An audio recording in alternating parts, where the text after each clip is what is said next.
ढल जाओगे तुम, थोड़ा टाइम तो लो। और विकास गांव में ही रह के ऑर्गेनिक खेती करता है। इतना अलग काम है। और यहाँ शहर में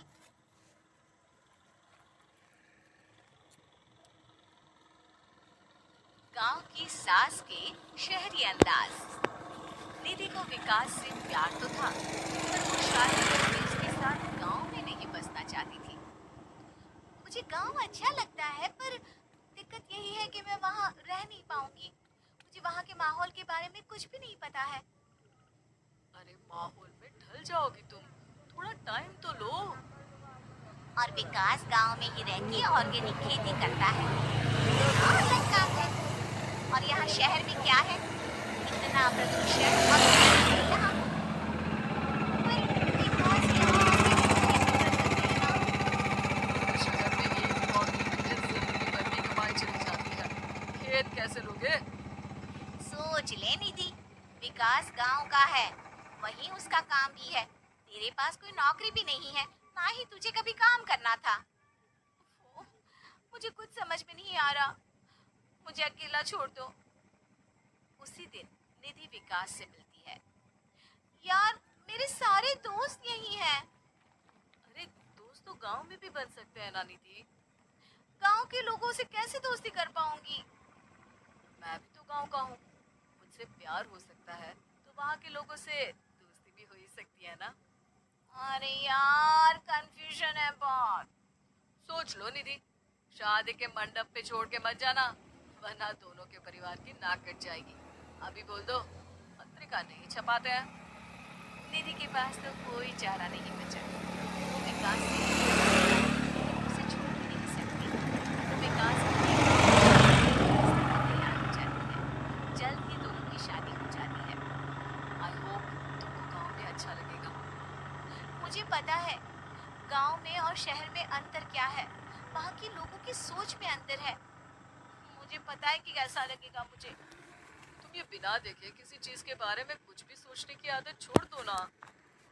निधि ने उस वक्त तो कुछ भी नहीं कहा, पर वो सोचती है कि सबको इस बात का एहसास तो करवाना ही पड़ेगा कि वो सही है। उसके दिमाग में एक तरकीब आई। उसने सोचा कि गांव के लोगों के लिए वो ऐसा काम करेगी कि आगे से उसे कोई किसी काम का बोलेगा ही नहीं। शादी के एक दिन बाद निधि की सास ने फरमाइश की।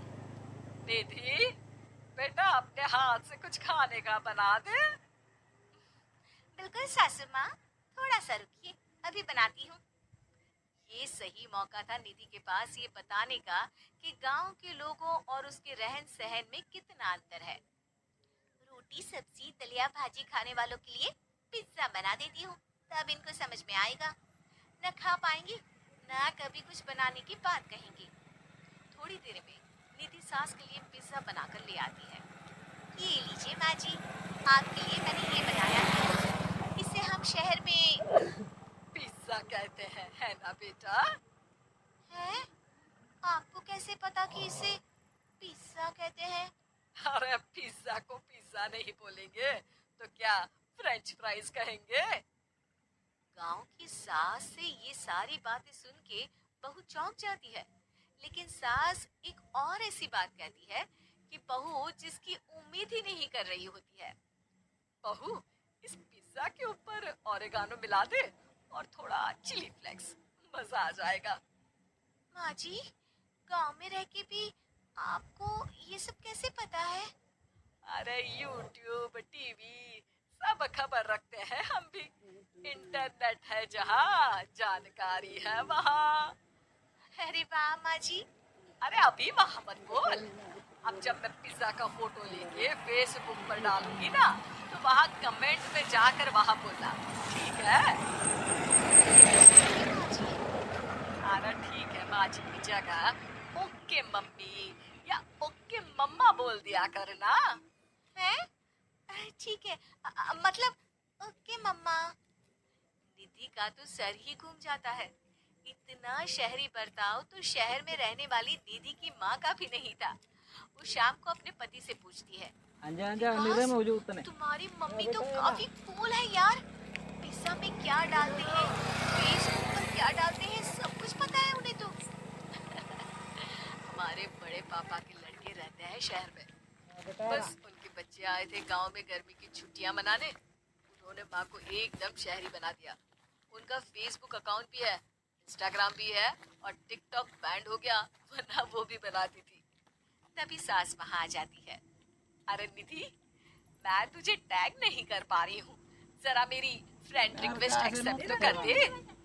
निधि की गांव को लेकर जो राय थी वो अपनी सासू माँ को देख के बिल्कुल बदल जाती है और अब निधि भी सोशल मीडिया पे अपनी सास के साथ लाइव आती है और कमेंट बातें भी करती है ताकि सबको पता चले कि गांव की लड़की और उसके आसपास के अंदाज